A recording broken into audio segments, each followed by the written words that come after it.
The cafe was almost empty that evening, with only the faint hum of an old ceiling fan breaking the silence. Behind the counter, a young girl named Alina wiped tables with tired hands. At just 16, life had already forced her to grow up too quickly. Her father had passed away when she was only 10, and her mother struggled with illness that kept her bedridden most days.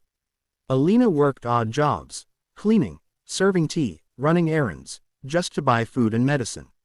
But what made Alina different was something no one in the neighborhood knew. While most children spent their childhoods playing, Alina had spent hers devouring the few old books her father had left behind. Among them was a German dictionary and a dusty grammar guide.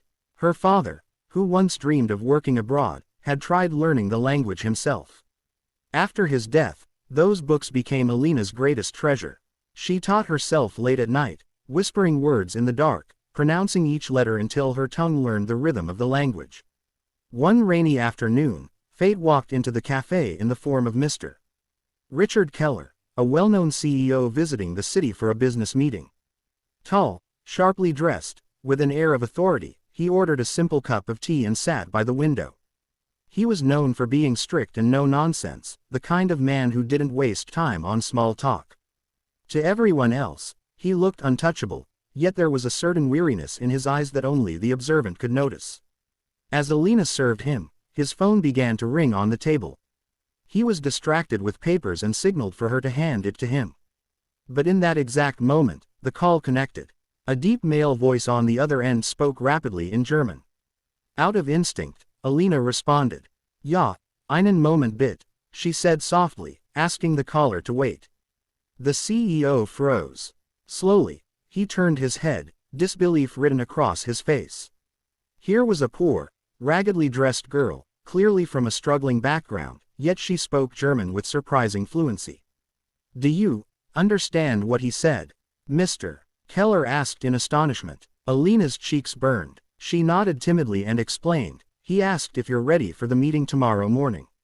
He sounded urgent. The CEO leaned back in his chair, studying her as though he was seeing her for the first time.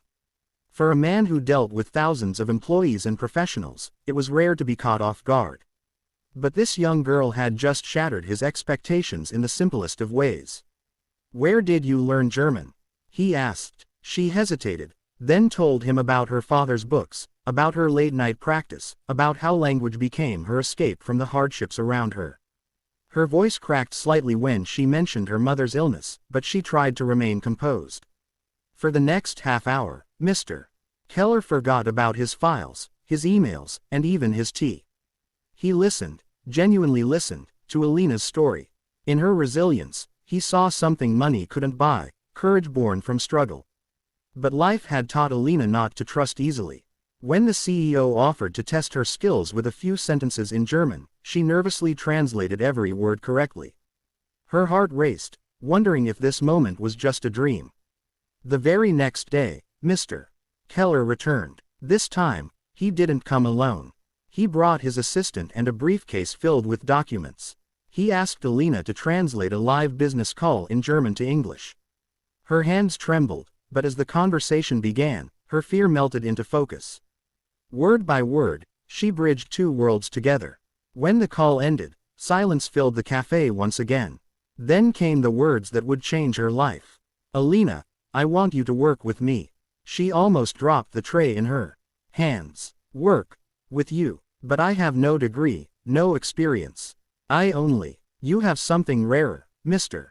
Keller interrupted firmly. You have talent, and you have determination. I can teach skills, but I cannot teach heart. You already have that. Tears welled in Alina's eyes. For years, she had been invisible, just another poor girl in the background of a busy city. But in that moment, someone powerful not only saw her, but believed in her. It wasn't easy afterward. Stepping into a new world of offices, meetings, and formal suits, Alina often felt like an imposter. There were whispers, doubts, and people who mocked her humble beginnings. But every time she felt like giving up, she remembered her father's books and her mother's smile. And Mr. Keller, true to his word, became both a mentor and a protector, guiding her with patience. Years later, Alina stood on a stage at an international conference as the official interpreter for the CEO of a global company. The once poor cafe girl now translated between nations, her voice carrying across halls filled with leaders and entrepreneurs. As she spoke, she glanced toward the front row where her mother sat in a wheelchair, smiling proudly.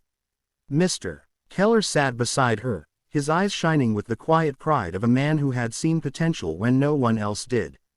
When the applause thundered across the hall, Alina realized something powerful.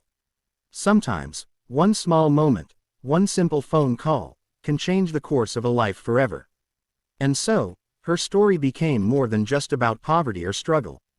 It became about faith, resilience, and the miracle of being seen at the right time by the right person.